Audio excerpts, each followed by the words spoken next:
Posse Packer Nation. Welcome to another episode of Packcast, the podcast where you don't have to be a Packers fan, but it sure does up. I'm your host, Sam Grossi, and oh boy, we shouldn't have an interview this week. We have no games. We're on a bye. It's a beautiful thing. We just get to watch stress-free football all weekend. So I said, wait, Tom, you can't have a day off. You can't have a day off. So what we did is decide we went to go for the big fish. We got the big fish. We ain't got no minnows here. No. Had Adam Rank last week. He's fine. But now we got the marlin. That's right. But then we let it go because cruelty-free fishing. Yep. We got the man, the co-host of Packers Unscripted, the man that Brian Gutekunst has said personally that he is a mentor and a lifelong friend. I read it somewhere. Ladies and gentlemen, from Packers.com, Wes Hodkiewicz. Man, Tom, what? That was a hell of an intro, man. I mean, like, I think I gotta take some of that energy and use it in my own stuff. My goodness, that was the best one I've ever received. Thank you. That was the whole show. Okay, yeah, We're done now. That was fun. And it's all downhill from here. Buddy, how you doing? I'm doing good, Tom. I appreciate you having me on. Obviously, when I got that DM, you slid into my DMs with the request. I was like, man, I've been doing this now. This is my 8th season on the Packers beat. I was like, you know what? This very moment, this 9 years and 9 months, yeah. Yes, 12. All this stuff I put into all this. This is the moment in which I know I've arrived, and here I am. Yeah, I'm happy to be here. Yeah, that probably is the saddest thing that's ever been said on this podcast. But yeah, that's great. That's, you know what? I'm happy for you that you think that highly of me. But perception is something. But buddy, I'm so happy to have you on. It's been a long time, as in never. So I'm glad that we had an opportunity to bring you on. I got lots to talk about. We got the maiden name, we got the social security number, and now we're just going to really jump into the genealogy here. Yep. So the first thing that I want to ask you, and this is very, very important. When you were hired by the Green Bay Packers, how many of those shirts did they provide? Oh, what an excellent question. I can tell you for a fact, I'll never forget this. My producer for Packers Unscripted, Matt Arvin, we refer to him as Marvin because at one time we had 38 Matts that worked on our floor. He brought me down to the Packers Pro Shop and personally with me bought my first 3 shirts from the Packers Pro Shop because I started in the off season. I got hired in April. Yeah. So I didn't actually get the full allotment, the training camp gear, until July. So I had to find a way to get through those opening months with clothing. Yeah. And I threw the shirt over there. I was wearing the pullover. The first thing I ever bought, I was wearing that today, and it's too far away for me to go get. But ever since then, fortunately, I would say originally for about a time, it was about 50-50. What came out of the Wes Hodkiewicz bank account and what came out of the Green Bay Packers bequeathing me clothing. And I think that's more about 75-25 now. I've really I've ramped my game up. So yeah, this one right here, this was from the 2020 collection. Okay. Well, can I say, 1, you're rocking it. 2, most importantly, because that's surprising. Because when just call him Mark. When Mark and I had our interviews, they were not stingy. I got a water bottle that had a Packers logo on it because that's a thing. I don't remember the brand. It's some brand that is not in New York. Yeah. And I was like, oh, okay. I mean, it was warm. It wasn't cold, but I was just like, wow, this is like a continental breakfast here. Like this is some hardcore service. So I was curious when it came to apparel, how they were hooking you up. So, okay, 75-25, and that's you 75. Yeah, because every once in a while, I'll go down. The Pro Shop is literally directly underneath me right now. That's phenomenal. So I go down there, and occasionally there's stuff that I like, and it's like, you know what? That would look good in the old closet. So we've and now that I've almost been here for 5 years, it's quite the extensive list of clothing that I've been able to accumulate. Okay. All right. Well, all right. I mean, I'm a little disappointed in the 25% number. I mean, like Packers, come on. And like it's 5 years. Hopefully they give you like It's getting better. Okay. Hopefully they get you like a gift bag or something for your birthday. Also 5-year anniversary coming up. 5's a big one. I think I get like a piece of, is it like rollaway luggage or something like that? Okay. Yeah. Is that what's next on like the raffle? Okay, so like, Well, they give you that little, it's like any other job. Like my dad worked down at Georgia Pacific down the street. They give you, you have the 5, 10, 15-year anniversary. They give you a little pamphlet and you get to pick something out there, and $50 gift card to the Packers Pro Shop, anything, like something like that. Yeah. That's also how I know I'm getting up there in age now too, that I'm starting to hit those milestones. Once you start opening the pamphlet and you're just like, where did the years go? Yeah. I'm not getting the free pencil anymore. Now I'm looking at the clock. That's how you know. And listen, 32 years old. I mean, what's 75 years look like? I mean, you could hit it. You could hit, like, what's that? Like, what is it? Are they just like, you know what? You get a $75 gift card for the Packers Pro Shop this time, but you can't use it on discounted items. Maybe that's where I get to be the GM for a day or something like that. Be able to execute all the future free agent signings or something like that. I think that's only fair, honestly. I think that's the only fair way to do it, to reward an employee, a loyal employee, what have you, for 75 years of great service. That just makes a whole lot of sense. So, Wes, I know that you were on the beat for quite some time with the Green Bay Press-Gazette. Right? Yes, sir. And you come in, you get hired by the Green Bay Packers. And at that point, there's some veterans there. There's some vets along the within the building, right? It's kind of you ever see Pirates of the Caribbean 2? Yes. The Dead Man's Chest, where they're attached to the ship. Yeah. That's it. There's nothing bad about that. It's fine. But like there's some vets there. When it comes to, obviously you're a professional at that point, you have years of experience. Is there kind of, because I get this all the time because it's accurate, is there kind of like that imposter syndrome that like pops up and then you're just like, thank you so much for the opportunity, and they close the door and you're just like, oh God. Yeah, it's exactly what it was. I go back to 2016. 2016, Tom, was the most difficult year of my professional life. And that's a good thing, by the way. It's not like, oh, woe is me. I mean, it was a big year of change. I'd worked 10 years at the Press-Gazette between my time doing preps and part-time sports reporting, and then Mike Vandermoss giving me the opportunity to come on the beat full-time in 12. And when I came over in 16, it was a little nervous. I remember it, and I interviewed with a ton of people. And I remember, asking, making sure, like, what does Mike think of this? Mike McCarthy, like, is he on board with this? Is this cool?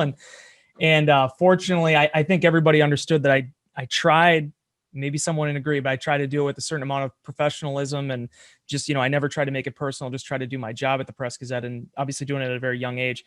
The first year, we all, and I like this, one of my favorite stories, we pulled in, it's the only time this ever happened too. It obviously wouldn't have happened this year. They brought in our digital team into one of the team meetings, and at right in the beginning of training camp. And they introduced all of us individually. And I mean, we're talking about Larry McCarron in that group, and Larry gets a nice little ovation. And then I come up and it was like a 90s pro wrestling kind of like heel walking out of the entranceway. And I got a nice smattering of booze and some cheers too. And I always will thank Mike Daniels, what came up to me after that and welcomed me aboard. Sam Barrington was also very great. And J-Ron Elliott's probably one of my favorite people, and a guy that I consider a friend that came out of this. And all those guys were incredibly welcoming, and it's gotten progressively easier over those years. And later that year too, Jordy Nelson and I actually laughed a little bit. He said he got a big kick out of that introduction. I think mostly it was playful, but the thing that's cool about it now, Tom, is that now the 2016 draft class, Kenny Clark, Dean Lowry, Blake, when he was here, those guys don't know me even from the newspaper. And now there's a smattering of guys. There's 4 or 5 guys that I actually covered when I was at the Press-Gazette.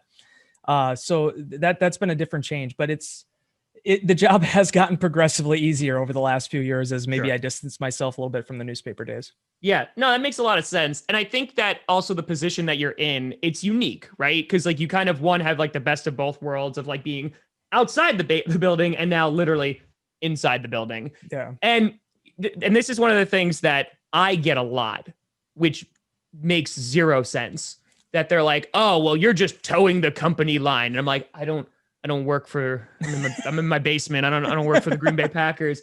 So for you, like, I don't even want to ask, is that like a concern, but like, do you get that kind of, I'm going to call it feedback. Sure. But like, you get that feedback of like, he's just towing the company line. You won't bash the Packers and blah, blah, blah, blah, blah. All the time, especially with Insider Inbox, that column that Spoff and I write 6 days a week. I mean, that's something that comes up quite often. But the way I've always looked at it, two things, Tom. One, I'm not going to blatantly lie to anybody on our website. Yeah. I'm not just going to tell you somebody's playing well if they aren't. I'm not going to. But the thing is there's 53 guys on the roster, and there's a bigger picture in play. And I think the one advantage this job has given me over my time at the Press Gazette is I don't have to be as reactionary to everything. Because the one thing I tried to avoid when I was at the Press Gazette, but naturally it's going to happen, is a guy plays poorly, for lack of a better term, just going to crucify him and say that, hey, this guy's terrible. And I always think back to 2015, I was doing the Packers grades then. And I remember, if you go back and look at it, I was probably one of the harder guys on Devontae. Yeah. And I remember I really hemmed and hawed at the end of that season about whether or not I was going to give him a D or an F for that season. I think I ended up giving him a D. You can find that on Google though. And, then you see what he did now in the player he's become. Like some people can write stuff or they can do things and then forget about it. I never do. Yeah. Good, the bad, the ugly. Even if I say a guy maybe is coming on and then he doesn't, I don't forget about that I wrote that. So I guess I just try to be very realistic and sort of take the emotion out of it. I don't want to have any of these moments where it's like, how can you live with MVS? And that's no disrespect to Mark Daniels, but it's those type of things, because then he goes and makes a big play the next week. And then there's another, it's a human game played by humans is the phrase I always use. Some are held to a greater standard, the Aaron Rodgers standard, but we got to realize that not all these guys are superhuman. So I think in that regard, that's what I've really enjoyed about this side of the job is that I'm able to tell stories, which is number one, Tom, what I wanted to do when I got into this business. And two, I don't have to be pressed into us always providing analysis on what's going wrong or what needs to change. I just sort of see what it is and just give my thoughts on it, in that aftermath. Yeah. And I think that that's more than a practical way to approach it, right? Because you're just like, hey, the guy who does have the one bad game, it's like, he might have a good game next week. He might not have a good game next week. Right? But I find that, and it's so infuriating, and I get it because it's supplying a demand, but the need for overreaction, clickbait, sensationalism, and you could just be like, nah, here's what I say. Yeah. And I think it's not only healthier, but I think it also too, like, you also build that kind of rapport with the readers, and obviously, on Packers.com, there is a very loyal group of them that like then go like, okay, well, this is now what I come to expect from Wes. And if you're coming to Packers.com, Tom, you understand what you're getting. We're not trying to sell you a false, bill of goods here. I mean, Spoff and I, and you talk to Mike too. I mean, we try to do we both come from newspapers. We're journalists at heart.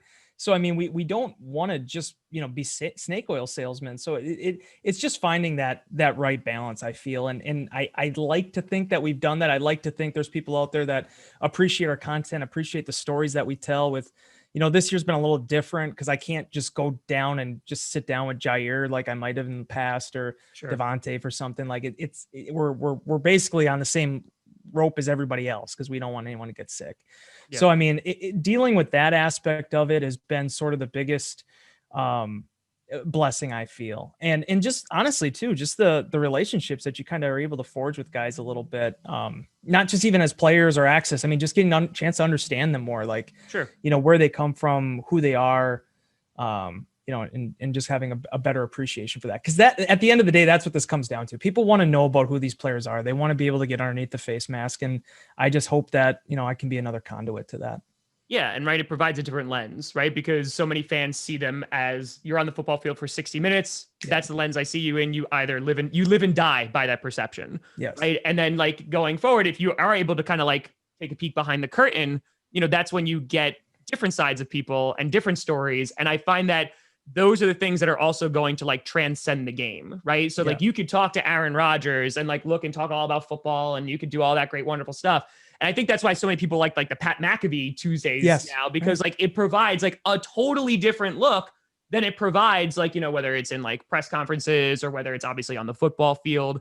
And I mean, like there was one, if I'm not mistaken, they did it at Lambeau Field when he was talking to Bon Iver.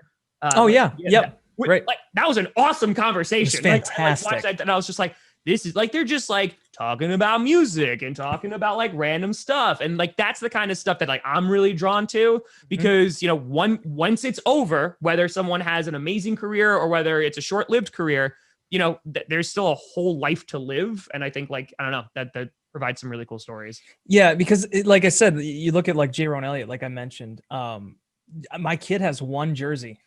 It's J. Ron Elliott. That's the only awesome. jersey he has. Like, I mean, it's like those type of people that you just get to understand them and, you know, develop those kind of friendships. And that's one thing I valued, because I mean, I had people that I was close with, like I knew, like, you know, Micah Hyde and guys that I really respect and, you know, and I really enjoyed dealing with on a daily basis. But it is different when you're on this side of it. It just has to be. I mean, the way that we go about doing this thing, especially as you start to get into players who have only known you on this side for 4, 5, 6 years, you want to be able to have positive relationships with them, if positive relationships are warranted, if they're doing things that warrant that. And, you know, I'll never forget this. When I took the job, I talked to a good friend of mine, Darren Urban. I've told the story once before, but he does what I do at the Arizona Cardinals on their website. And he was a former newspaper man. Okay. And I remember asking him when I was interviewing for this, it was like a 7-month process for me to come over and actually join them. It started in October of 15 and ended in April of 16. And I remember asking Darren, I'm like, you know, what was the hardest transition? He's like, you're going to be in a point in your career, if you're there long enough, where you're going to be sitting in the press box at CenturyLink Field and your team's going to be down 56-0. And you're going to have to figure out a way to cover that, because that's what happened to him in Arizona. And and that was a really interesting thing to think back on when I went through 17 and then particularly 18. That side of it, that's the challenge. And it's really easy to write and it's really easy to cover. And you even hear it in the Zoom calls with the people that end up getting involved with these things. When things are going well, everybody is there and everybody wants to talk about it. When things aren't, especially if you're on the team website, it's a little bit of a different adventure. Yeah, I would think so. I mean, when it comes to, you know, like 2014, you know, NFC Championship game, then like we're just like, you know what? I'm glad I didn't have to really work too hard that day. That's like, you know what? Real sick. Can't do it. Those are the painful ones. Yeah, no, I completely understand that. And I think that, you know, you definitely do provide that service in terms of like, again, like getting that sneak peek behind the curtain. And when it comes to the Packers itself, like kind of going a little bit more generally towards like the digital team and everything like that, I have noticed, and maybe it's just confirmation bias, that there has been an uptick in kind of internet presence from the Green Bay Packers. Can you please expand on why it took so long? But 2, you know, kind of what that process has been like. Also, how many subscribers does the Green Bay Packers YouTube channel have? It's unlisted. I want to know for ego. Thank you. You know what, Tom? I don't know either. I got to get an answer. I'm just saying it's a little shady. It's a little sus. And for the record, when we started that Packers YouTube channel, I'm not kidding you. There was one day, because this is out of my purview. I don't deal with all that kind of technical stuff. I'd be lying to you though if I told you I didn't waste about 20 minutes trying to figure out how I could find the actual subscribers on the page, and it never actually happened. And to this day, I still don't know. I love the direction we went, and honestly, that was one of the things when I jumped on board in 16. Like, okay, reason I did this, not first and foremost, my wife is not from Green Bay, but she went to high school in Green Bay. We were high school sweethearts. We decided we wanted to start a family in Green Bay. If you're gonna do that, if you want to stay here, I'm born and raised in Green Bay, you'd be foolish not to want to be with the Green Bay Packers with all the uncertainty, the newspaper business. And I cheer for the Press Gazette every day. I cheer for newspapers every day. That's where I come from. That's my home. But we made that decision. We want to be here. When I was going through the process and we were laying out the vision for where this thing was going to go, what we wanted to do, where we want to do it, where things stood in 16 and where we see it going.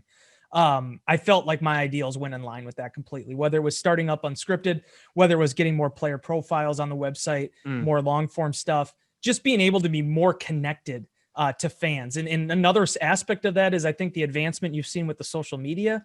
We're not going to be like some of these teams where, you know, you get and hey, everybody does it differently, but some of these teams like to be sort of, you know, risque and controversial at some of their stuff. We're not going to be that. My hot meme.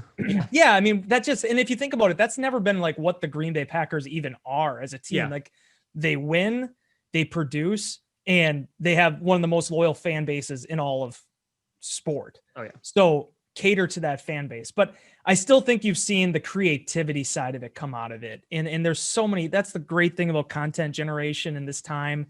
and even able to have a conversation with yourself and other people, we are so connected. I remember when I was at the Press Gazette, my first 7 years, my photo wasn't in the Press Gazette, let alone, being on a video or a live stream or Packers Daily. I mean, it was a big deal to have my photo in the Press Gazette for the first time. And now here we are constantly being able to interact with people. And I think we've always embraced that, but just how we've been able to sort of, spread our wings a little bit the last few years, I think has really been an awesome change in seeing the evolution of where we are and how we do things. Yeah, I think if there's anything that Packers fans like have wanted, and it's just more, right? It's more access. It's like to the team. They want to like get into training camp. They want to like get into like seeing behind the scenes.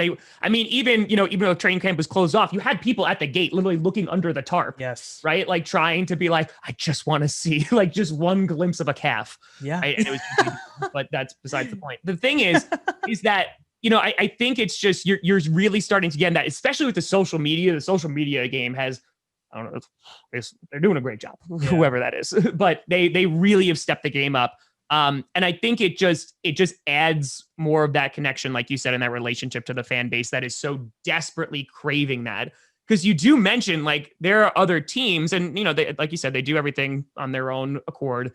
But like they do, whether it's like for the shock value or whether they're going strictly for humor or whether they're going for whatever. And I think in terms of the Packers, like fans are just like, I just like want to be more in tune with my team because I don't live in Green Bay. Maybe you don't even live in Wisconsin, right? And I just want to be closer to that.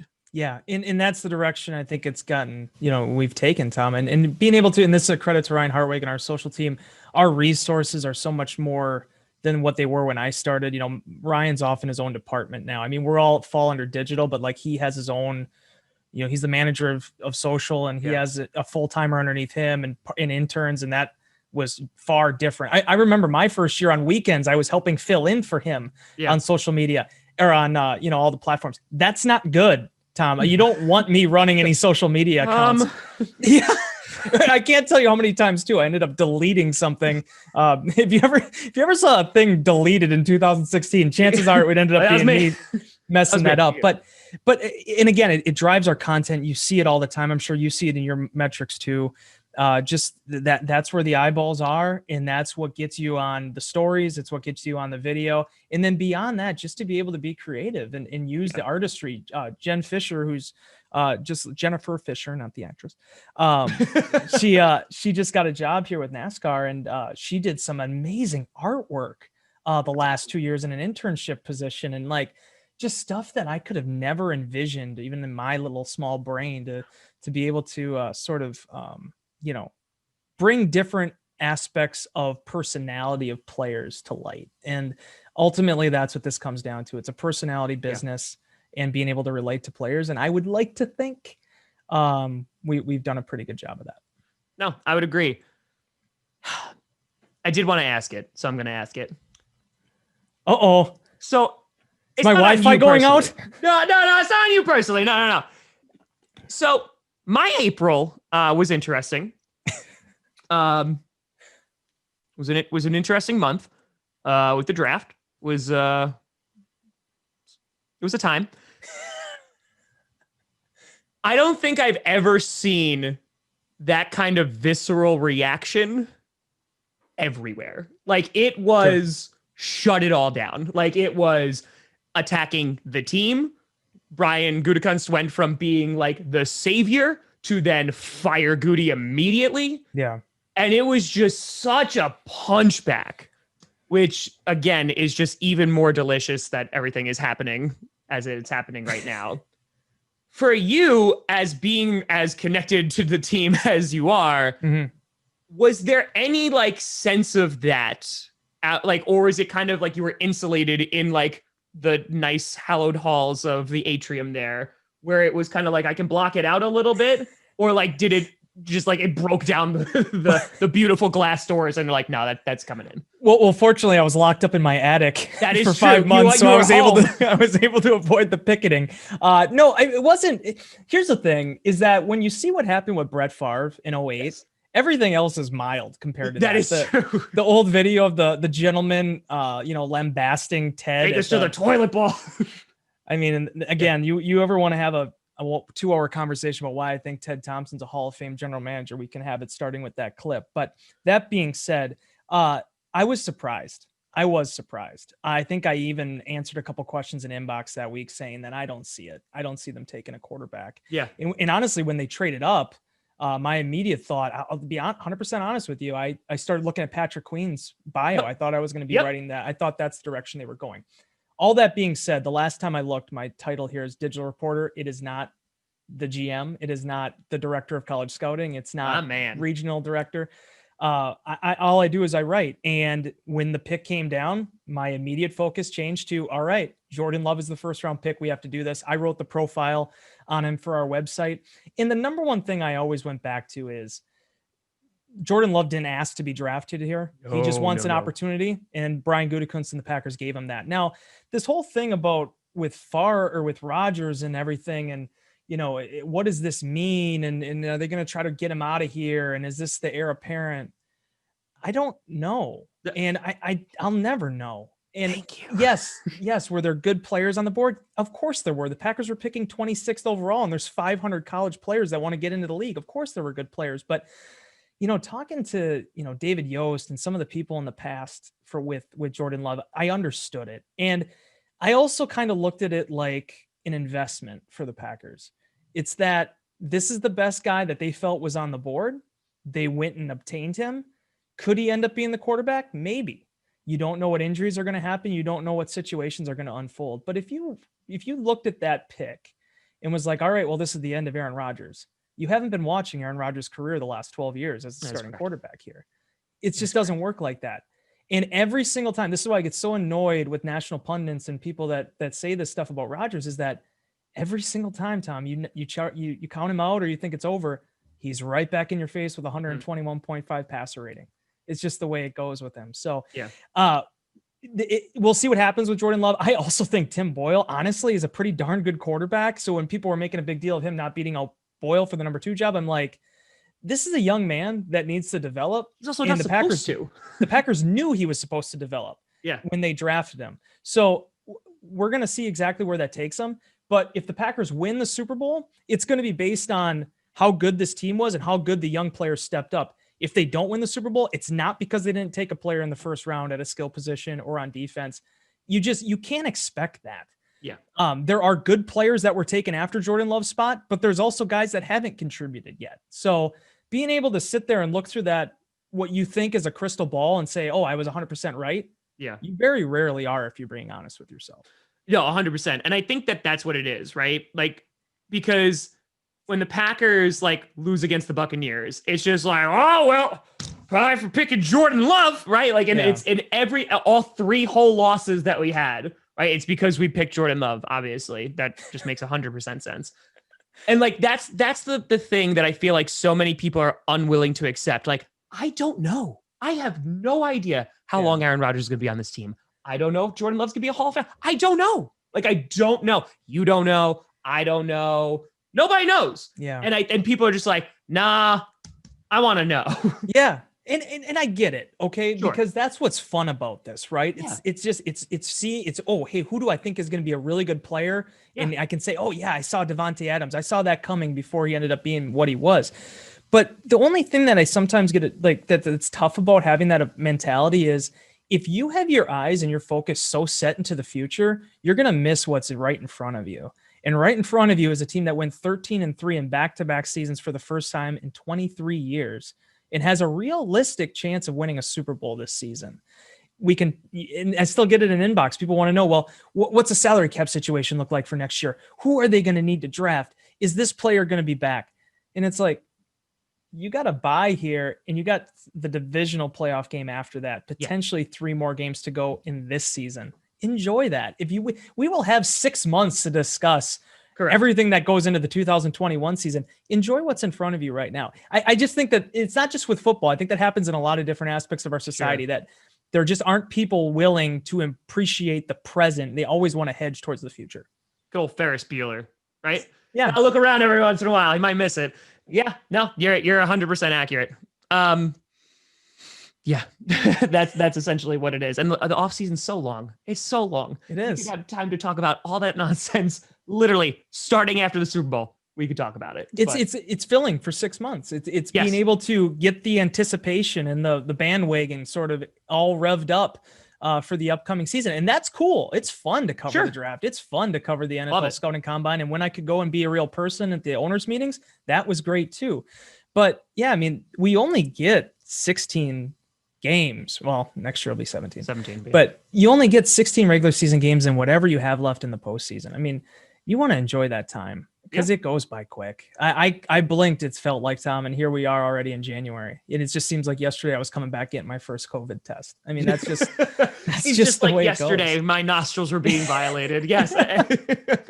But it's been fun. This year has been a lot of fun to cover this team. Just seeing, not just, they won and that's awesome. No, I mean, the personalities that came out of it, seeing how Aaron Rodgers has embraced the Zoom stuff. I mean, as thoughtful as he's been at his locker, he's been even more exceedingly thoughtful at the Zooms, and fans have been able to really digest that a little bit more rather than just waiting for Packers.com or WBAY or whoever to post the video of the interview. That stuff has been cool. As much as I miss the day-to-day interaction with players, seeing Devontae Adams and some of these guys really own this unique season has been really, in terms of just someone that chronicles the Green Bay Packers and has done that for 8 years now. I mean, that's a new thing. And it's a huge silver lining to what otherwise was a really demoralizing 2020. Yeah, I would agree. I would agree 100%. I'm just like, okay, it's Sunday. The Packers are playing, right? Because there's such a finite amount. And the fact that I'm even able to watch football in this dumpster fire of a year, I was just like, yeah, I'm good. Like, it's crazy, but it's good because at least like there's that tiny bit of escapism that we could flee towards and watch some football. So, and our team is also number one in the NFC. So you really can't ask for a whole lot more. And they started doing that too. And just we'll talk about this point and then we'll move on. But the idea of like when they drafted Jordan Love too, the focus then became about Jordan Love. And I'm like, you still have a Hall of Famer as a quarterback. And if anything, that should just make you appreciate whatever time you have left with him even more so. Because if anything, that has just signaled that at some point, because we don't like to think about that, of course, at some point, he's not going to be under center, whether that is 2 years, 3 years, 5 years, 10 years. I don't know.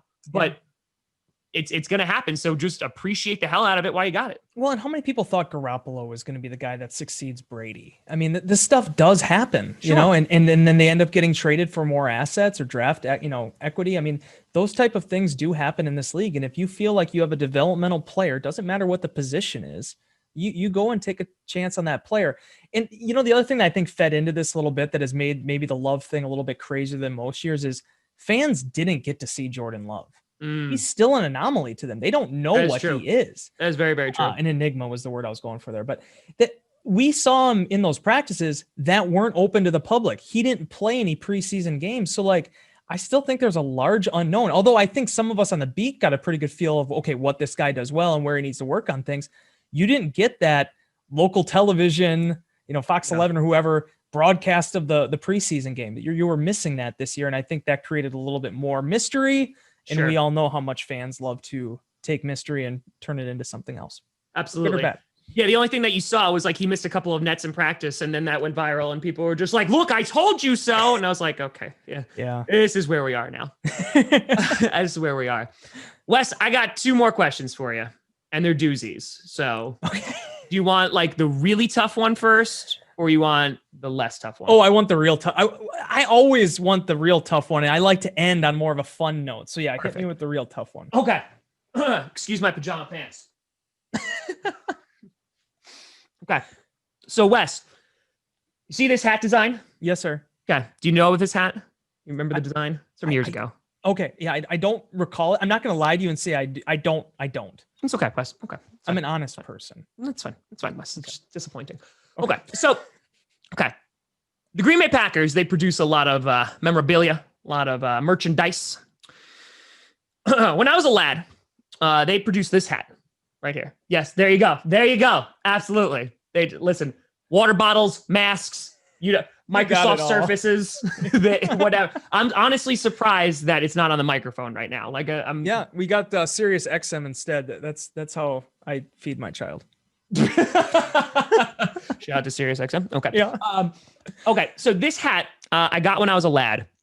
And if there's anything that I like more than hats, I never wear any of these, but there's anything more I like. I love the beanies, right? Love them. Yeah. Love them. They're always super Sure. comfortable, what have you.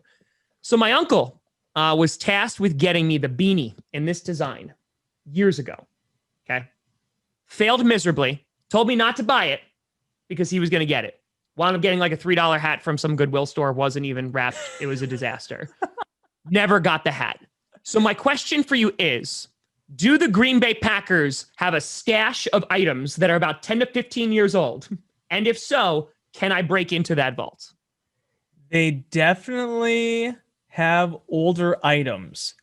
I don't know how far that vault goes back, but lucky for you, I have some really good friends in the pro shop, and I can definitely ask. I'm not promising anything though. But I can definitely ask, and we can crack that vault, Tom, and see if maybe, just maybe, the hat of your dreams is behind that door. We'll see. It might also just be some dust. You know what? This is the most excited I think I've ever been.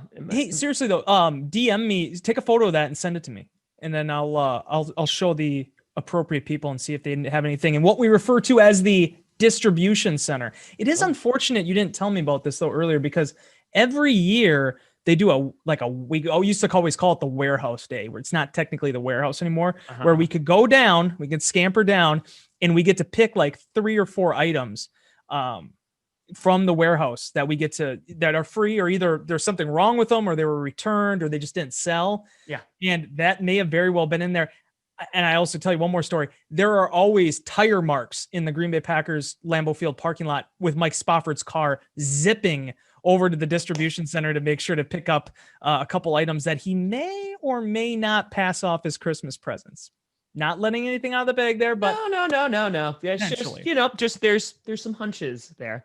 Okay. This is the, honestly, this is heading into my 7th year doing this show. And this is what, honestly, this has all been leading up to. So this you've just been looking for that answer. That's it. I literally have been just looking to get this freaking hat in a beanie. That's all. Did you say it was your uncle that came up empty? Yeah. Yeah. Have you ever let him off the hook for that? That seems like that might have been a deal breaker. I mean, he died, so.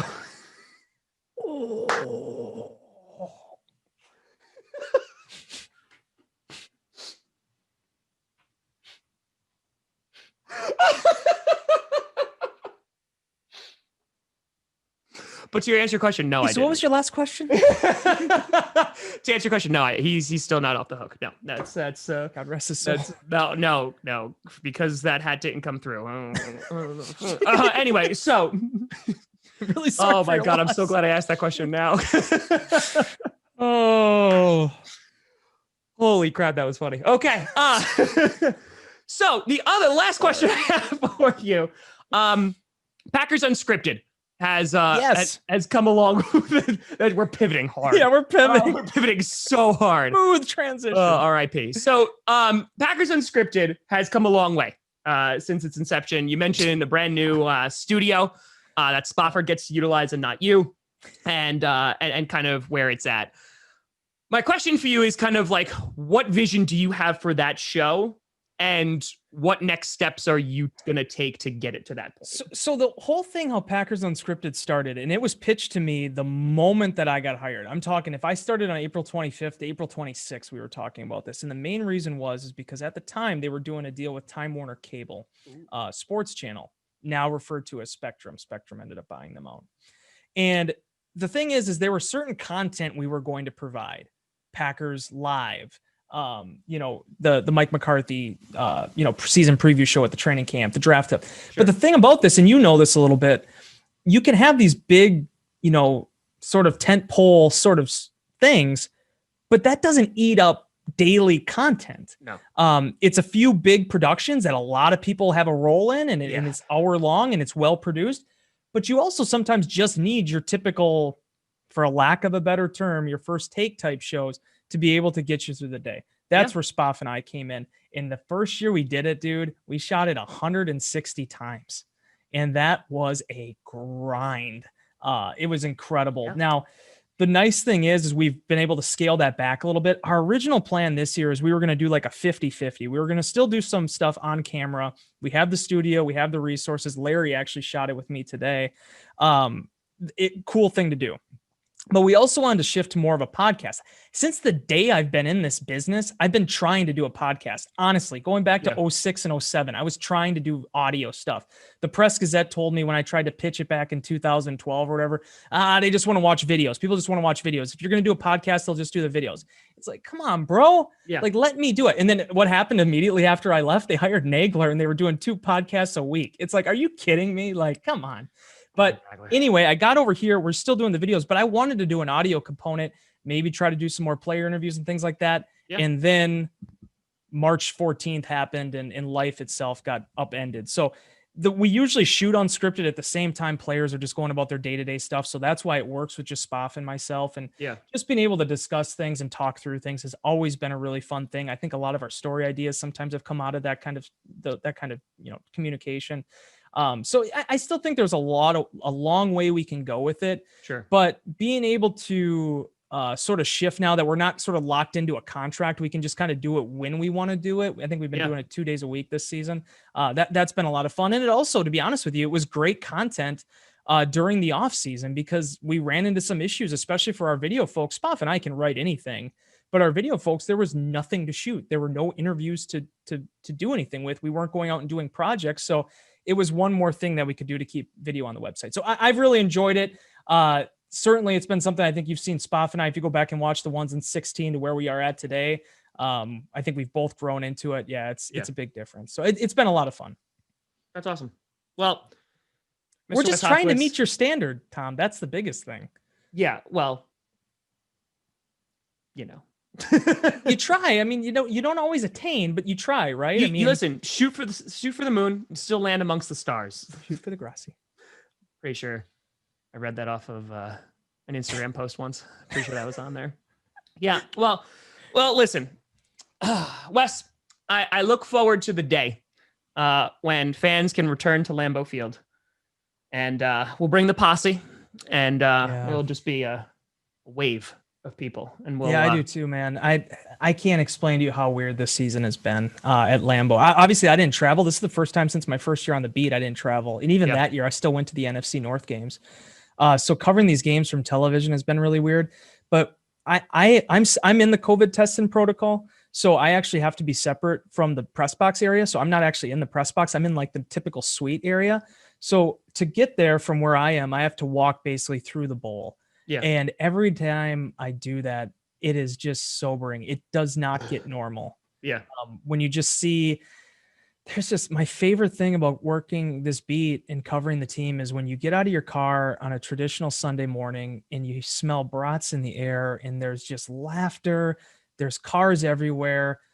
And it lost that this year. Mm-hmm. And I'm grateful to have a job. I'm grateful they were able to get the games in, but like, as Aaron Rodgers has said time and time again, football and sports in general just isn't the same without the fan element. The employees and the frontline workers are doing a terrific job as best they can to provide some atmosphere the last 2 months. But unless you actually get those typical screams and shouts and hollerings and that ovation that you hear after a big catch. Yeah. When this process is over, and hopefully at some point it's over, that's the part that I'm going to relish the most being back. Sure.